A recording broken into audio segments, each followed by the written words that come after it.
Karena kalau nggak dipunish, momok anjing. dia akan selalu berani untuk pakai Rhapsody-nya, dia sonatanya, Yap. buka di depan. Belum lagi ada Parsha. Ya, dan Kairi punya brute force. Nah masalahnya sekarang ruang geraknya Dewa juga udah semakin sempit gitu loh. Mungkin cara mereka mengejutkan dengan adanya konsil aja udah. Gue dicat orang MPL kakinya jangan ngangkang.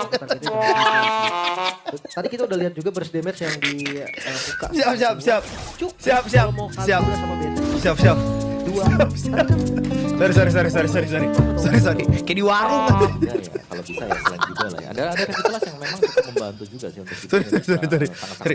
Siap. Siap. Harusnya akan menjadi next Sikap. floor untuk Onyx yang akan mereka berusaha untuk ngambil. Dan Mueze ini harus punya follow up di belakang kayak dia nggak bisa jalan sendirian juga. Oke, sudah punya optas sekarang. Ada maybe bahkan. Dia harus coba muter ke jalan yang lebih jauh mungkin, tapi dapetin hasil yang lebih baik. Karena kalau gue ya mereka hanya tinggal di dengan high ground defense yang